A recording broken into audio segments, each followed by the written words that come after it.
Hi, I'm Eddie. I'm also here with Gabriel, and today we're going to be checking out Blue Reef Aquatics here in Las Vegas. Today we're going to be talking to the owner of Blue Reef Aquatics, Greg, and how his whole operation works. Can't wait for you guys to check out this video. Stay tuned for the interview.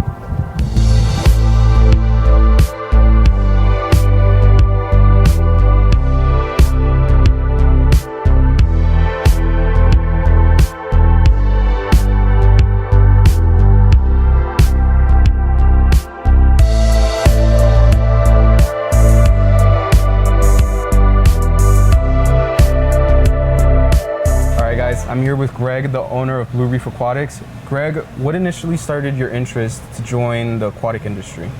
Well, it was pretty much our passion for the hobby and the need for a saltwater fish store. There wasn't many options in Las Vegas, so with our passion, we kind of created our own and something bright and clean and something we would want to definitely, work in and enjoy ourselves. So yeah. So being the owner of here, how does it feel knowing that you have one of the larger sets of saltwater aquariums in Nevada?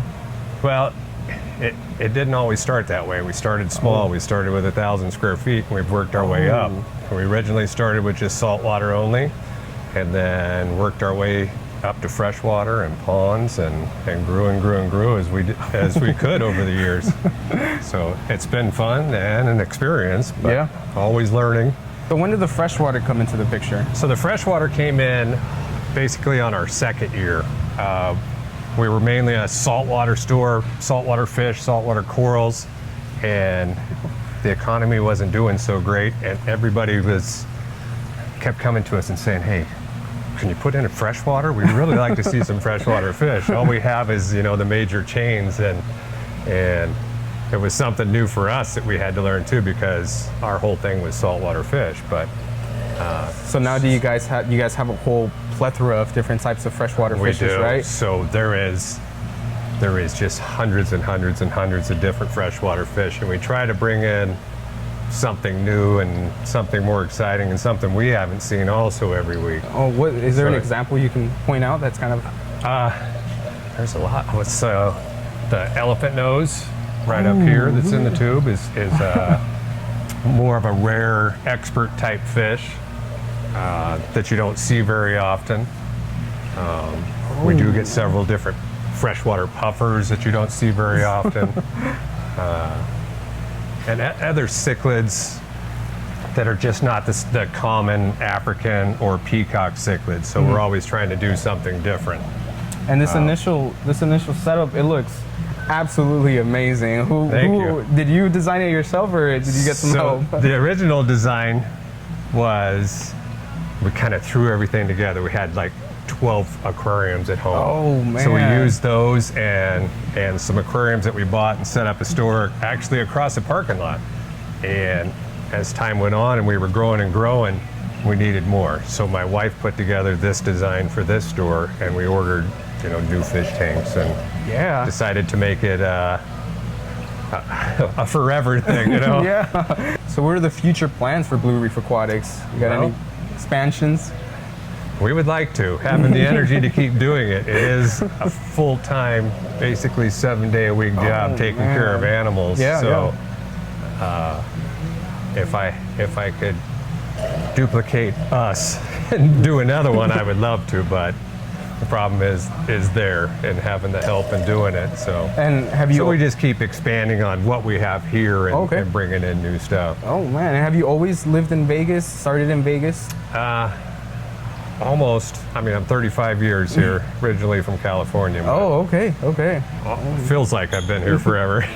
Oh man, so is there like a childhood memory that you can kind of talk about that led you towards this point? Well, as a kid, I always had a fish tank, whether it be goldfish or catching crayfish in the little creeks and stuff in California, and keeping things like that. So it was always a hobby. And then as saltwater came about, that was my real passion, having something from the ocean. Did that come from California too? Yeah, living on the coast. Next to the ocean. Right. Oh man. It was a lot harder to do, and things have really progressed over the years with filtration and how we can take care of them. So this is our saltwater side. We have every fish from all around the world, from the Red Sea, Africa, corals from Indonesia, and all around the world. All of this stuff is for sale in these 2 tanks here. These are our displays over here, the 2 big tanks, and then we have different things like, where is he? Sorry, I was hoping he would be right there. Oh, you're fine. We have a mantis shrimp in there that I don't see him right now. Jumps from spot to spots, right? We do have, what's interesting right now is one of the extra large hermit crabs has gotten out of his shell and is looking for a new home, which is a new shell or a larger shell as they grow. It's kind of weird to see him naked and out of his shell. So you again, you mentioned that this came from California. So what exactly originates here from California, like fish, talking about fishes? So none of the fish originate from the Pacific Ocean of California because it's a colder water there. In the Pacific Ocean from Hawaii, yes, where there's warmer water. These are all tropical, so it's warm water. Just as I was growing up in California, being in the ocean and seeing all those types of fish and stingrays and sharks and the different things that you could get was what got me into the hobby initially. So this is technically a whole aquarium of just your hobbies.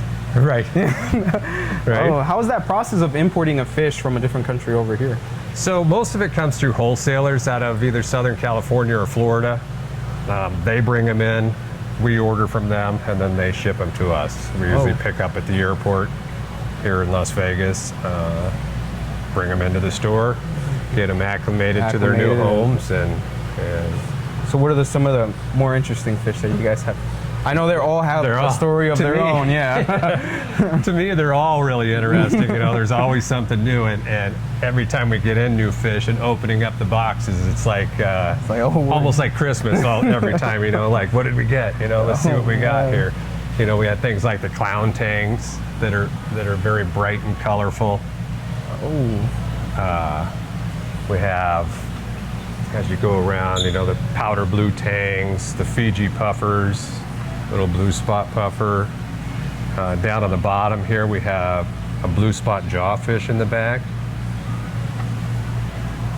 It's always been one of my favorites. Looking back at what you've started now, is there anything that you would do differently from the beginning to kind of get you to this point? Not really now. Now that we've got it to where we have it now.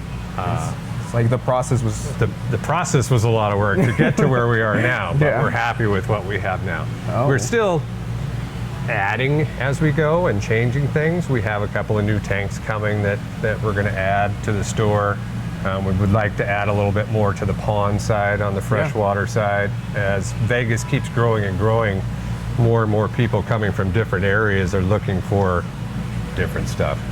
So it's always something new and something for us to learn and something to add to the store. So. What has been like the biggest fish tank that you guys had to fill up? The biggest tank we did was actually 2,500 gallons. Oh. And I wish I had some pictures of it here. We actually had to climb a ladder to get in, and then we set a ladder on the inside of the tank and had to climb down the ladder to get inside, so that we could set everything up on the inside and all the rockscape to turn it into a reef. It was a lot of fun. It was a lot of work. It was a huge learning experience for us. So you guys always kind of stayed like around how many gallons fish tank? Most of the time, most of the fish tanks are somewhere between 50 gallons and 180 gallons. Also something up we to don't see a lot of 2,500. we don't see a lot of the giant fish tanks much. I mean, it takes a really big house to house a 2,500, 3,000 I'm sure that gallon weight fish tank. is just... Oh my goodness. Look at all the coral that's right. And of course Nemo. I don't know, everybody comes in and says Nemo. The clownfish and the rose bubbles. So I have a similar story too from when I was a kid, or I'm still technically a kid, but I always used to love fish tanks. Always had them. Always had betta fishes. Always, little ones that you not too much taking care of. And I always had a little snail because they said it's pretty good for cleaning up. Right. What would be something that you recommend for someone that wants to start off with a smaller tank? So we do that a lot. We have on the other side, on the freshwater side, we have 2 stacks that are all betas, all male betas. And then we do have female betas also, but that's a great starter setup. You know, for $20, you can get a beta, a small tank, some gravel. Yeah. Maybe a small snail, like you said, you know, mystery snail for eating algae. Yeah. So it gets them started into the hobby. That's a pretty good setup right there. Oh, man. Well, find out if your kid's willing to take care of it and continue on before you buy them a, you know, a 100-gallon fish tank.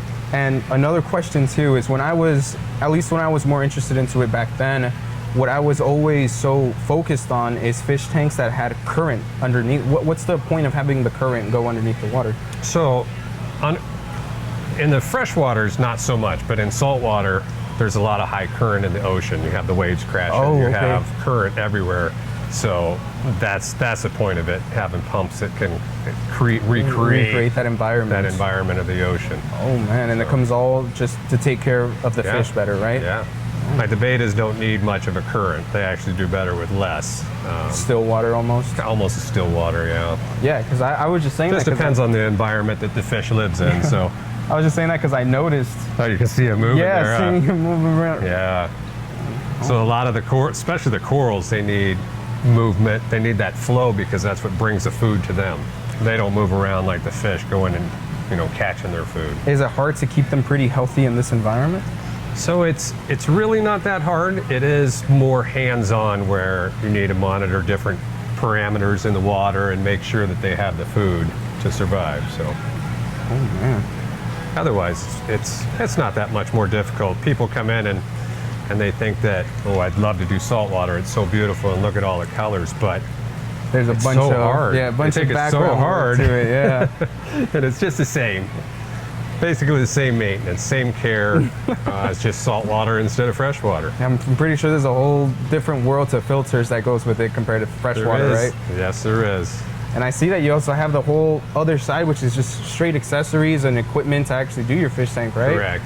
You know, we try to have everything here and accessible so that if somebody wants to set up either a freshwater tank or a saltwater tank, they have everything ready for them, from filters, protein skimmers, lighting for corals or for plants, and just to make sure that's all there and readily available.